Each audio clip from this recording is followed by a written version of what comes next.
안녕하세요. 오늘은 손아철 교수님이 지은 호모 파베르의 미래라는 책을 한번 살펴보도록 하겠습니다. 이 책은 이제 크게 두 파트로 나눠볼 수 있을 텐데요. 처음에 전반부는 기술 철학을 전반적으로 개관을 하고 있고요. 후반부에서는 저자의 독자적인 견해가 제시가 되고 있습니다. 그래서 저희는 이 앞부분에 기술 철학을 어떻게 분류할 수 있는지와 관련해서 좀 공부를 해볼까 하는데요. 이 책에서는 이제 세 분류로 기술 철학을 나누고 있습니다. 처음에는 이제 고전적 기술 철학. 이것은 현대 기술 일반에 대한 철학적 분석이다. 그래서 20세기 중반에 주로 그 의견들이 개진이 됐죠. 하이데거, 자크 엘릴, 마르크제, 루이스 몬포드, 한스 요나스 등의 철학자들 혹은 관련된 학자들이 속할 수 있겠고요. 그 다음에 이제 그 구체적인 기술의 사례들과 그 발전 방식에 대한 분석을 토대로 철학적인 논의를 진행했었던 조셉 핏, 돈 아이디, 앤드류 핀버그, 랭던 위너 같은 철학자들이 속한 이 경험으로의 전환으로 분류할 수 있는 그래서 이 중에서는 랭던 위너의 길을 묻는 테크놀로지라는 책을 한번 살펴본 바 있습니다. 그 다음에 이제 포스트 휴머니즘은 기술의 발전을 기정사실로 받아들이면서 기술의 발달로 등장하게 될 새로운 인간상을 기대하는 그런 분류라고 볼 수가 있겠고요.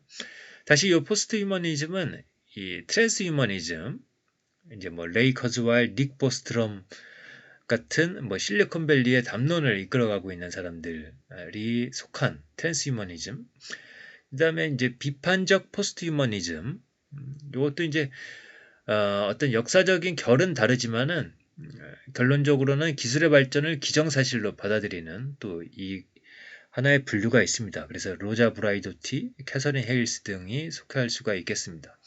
그리고 이러한 포스트휴머니즘의 선행 이론이라고 할 수가 있는 비록 이 포스트 휴머니즘에 속한 학자들이나 이 담론을 이끌어가고 있는 사람들이 의식하거나 공부를 했다거나 한 것은 아니지만 이론적으로 봤을 때 선행 이론으로 볼 수가 있다라고 할 수 있는 게 시몽동과 브리노 라뚜루 등이 속할 수가 있을 겁니다. 그래서 시몽동과 브리노 라뚜루와 관련된 책들도 한번 살펴본 바가 있습니다. 오늘은 고전적 기술 철학을 좀 살펴볼 텐데요. 여기에 속하는 철학자들은 일반적으로 전통적인 기술과 현대 기술을 구분을 하고 있다.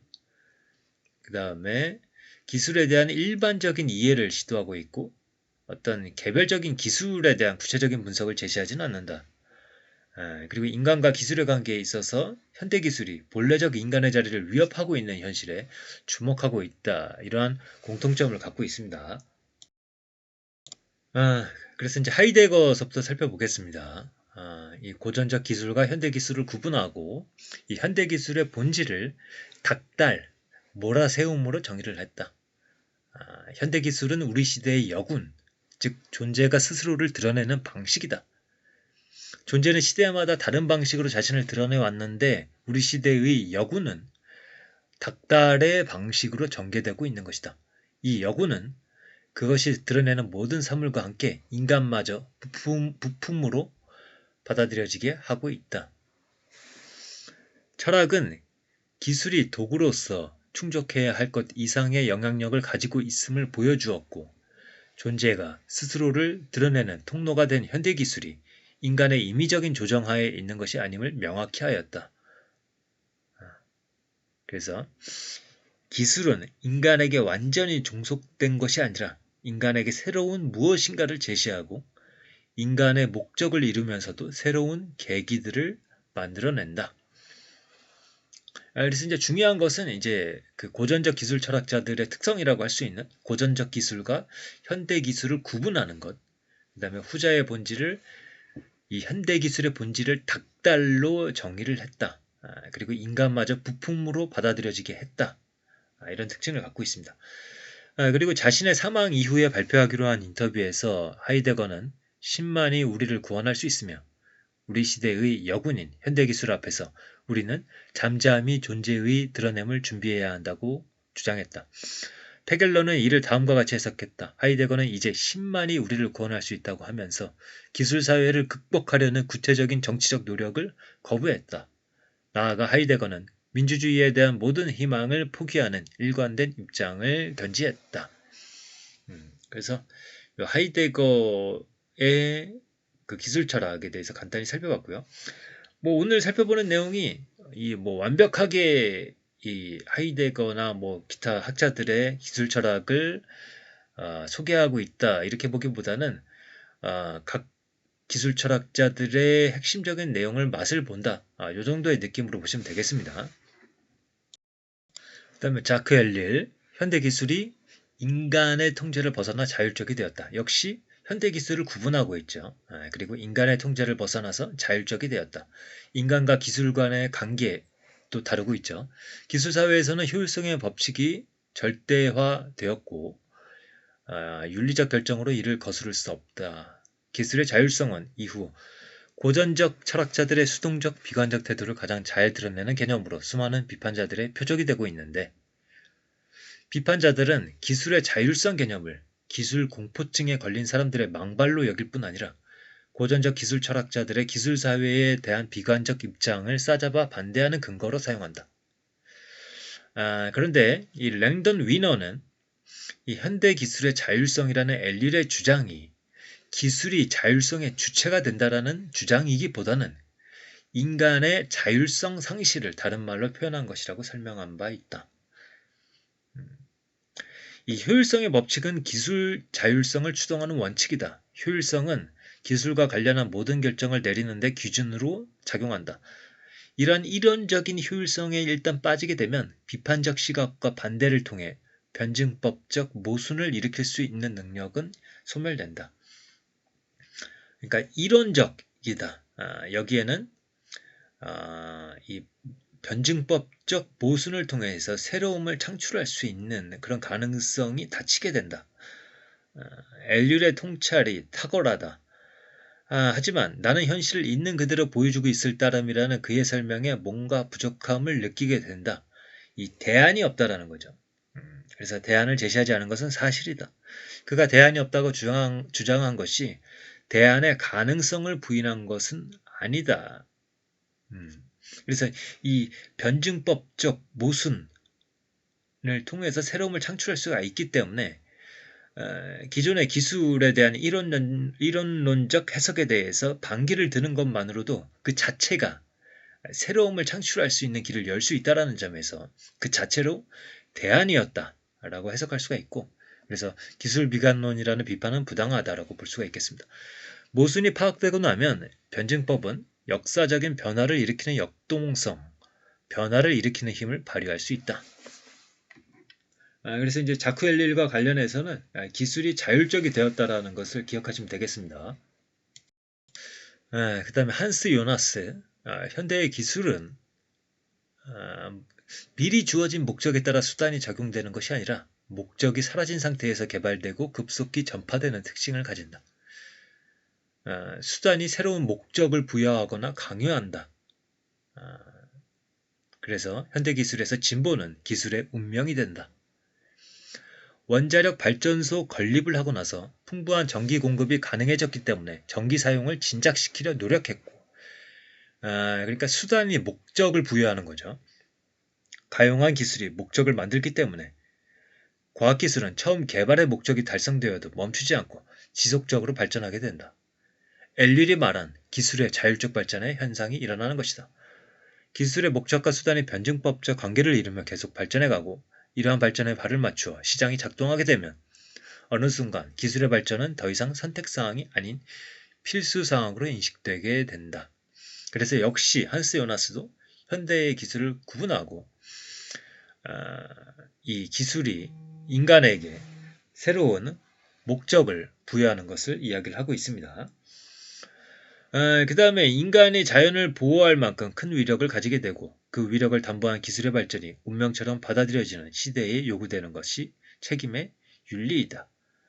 그래서 이제 책임의 윤리가 한스 요나스의 어떤 기술 철학의 특성이라고 할 수가 있겠는데, 이 윤리의 대상이 자연에게로 확장되어야 하고, 뿐만 아니라 우리의 미래 세대에 대한 책임까지 이제 확장되어야 된다라고 이야기하는 것이 한스 요나스의 기술 철학입니다. 그래서 이제 마르쿠제를 살펴보면 이렇습니다. 마르쿠제는 기술을 정치사회적 맥락에 기대어 있는 것으로 보았고, 중립적으로 보지 않았습니다. 그것에는 항상 기술 안에는 한 사회와 그것을 지배하는 관심이 사람과 사물에 대하여 무엇을 하려고 하는지가 투영된다. 그래서 정치적 변화가 기술적 변화에 선행해야 한다라고 보았습니다. 이미 기술에 의해 정치가 왜곡되었는데 어떻게 기술을 개혁할 새로운 정치적 변화를 일으킬 수 있단 말인가. 이에 대한 마르쿠제의 답은 이를 1차원적이 되지 않은 사람들에게 의존하는 것이다. 사회의 소외된 집단에 속하는 사람들과 비판적 사고 훈련을 받은 지식인들이 그 역할을 할 수가 있는 것이죠. 결론적으로 봤을 때 마르쿠제는 현대 기술에 대해 전적으로 부정적이거나 비관적이지는 않습니다. 그는 기술이 해방의 도구가 될 수 있음을 명확히 인식하고 자본주의가 국복되고 미학적 욕구를 실현하는 것을 통해 새로운 과학과 새로운 기술을 기대할 수 있다고 보았다. 결론적으로 마르쿠제는 기술의 문제를 정치를 통해 어떻게 해결할 수 있을지에 대한 대안까지는 이르지 못했다. 그래서 그의 이론은 기술 철학에서 큰 주목을 받지 못했고 이후 핀버그가 마르쿠제의 기술 철학을 발전시켰다. 그 다음에 루이스 몬포드, 과거와 현대의 기술을 본질적으로 구분하는 것을 찬성하지 않았지만 우리 시대의 특수성, 즉 권위적인 기술이 민주적 기술을 압도한 상황의 특수성까지 부인하지는 않았다.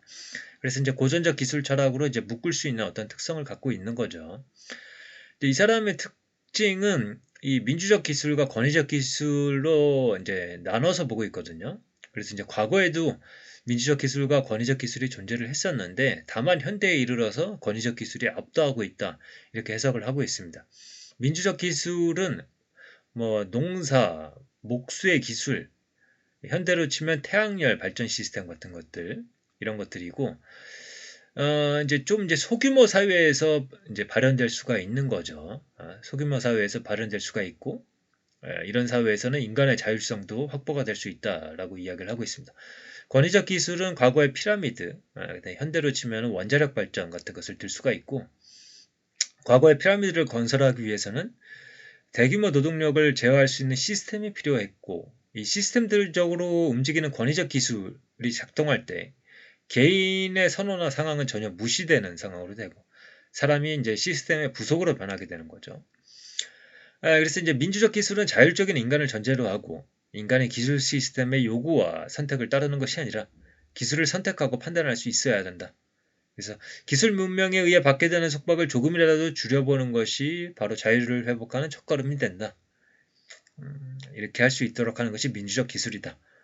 그러나 멈포드의 희망은 후기로 가면서 점점 약해져 말년에는 더 비관적이 되었다고 합니다. 그래서 지금까지 고전적 기술 철학자들에 대해서 살펴봤고 이들에 대한 이제 고찰을 해보자면 이렇습니다. 첫 번째로 정리를 하자면 이들은 기술을 통해서 인간을 물었다. 그래서 이들의 가장 큰 공헌은 일단은 기술의 문제를 철학의 탐구 대상으로 받아들인 것. 그래서 이들의 기술 분석은 언제나 인간의 인간됨의 문제와 가깝게 연결되어 있다. 기술을 통해서 인간을 묻고 있는 것이다.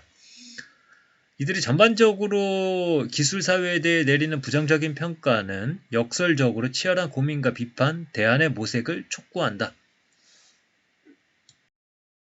그리고 이들의 한계점도 존재를 합니다. 이제 첫 번째로는 포괄적으로 기술 개념을 다루다 보니까 사회의 모든 현상을 기술로 표현하게 되는 그런 상황이 발생할 수도 있고 그렇게 되면 그 개념 자체가 무의미해지겠죠.